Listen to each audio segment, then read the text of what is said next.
So your book came out last February, right around the disastrous Iowa caucuses that certainly were not a good foretelling of things to come.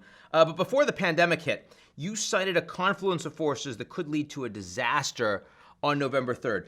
Increased voter suppression efforts is one. What's the most damaging instance of that you've seen so far?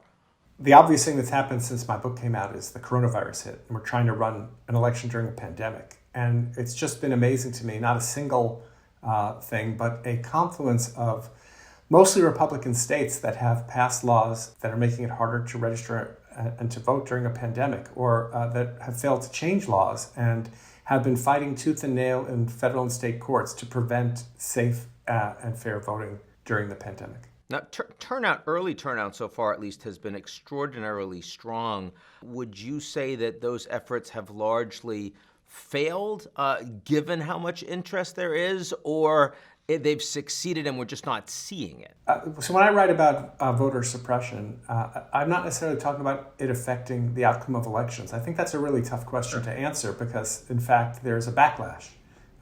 We just saw a recent story in Politico about African-American voters in Georgia who are coming out in droves because they know that state officials are doing things that are making it harder for them to register and vote. I'm more concerned in the book about efforts to suppress the vote undermining the legitimacy of the election.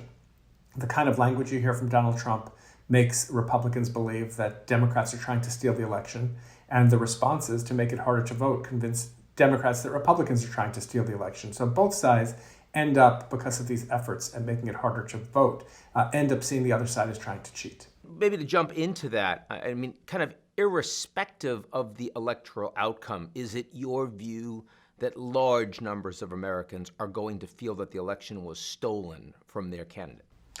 Well, I think a large part of this is going to depend on the margin of victory.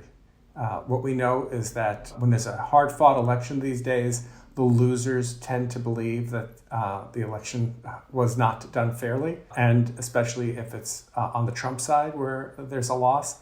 The president has been repeatedly stating just about every day that the election is rigged. The only way we're going to lose this election is if the election is rigged. Remember that. So I'm sure that no matter what happens, if Trump loses, there's going to be a core of his supporters who are going to believe that it's stolen. But if it's very close and it ends up in the courts, that kind of protracted situation, I think, will lead many Americans to believe that it was an unfair election.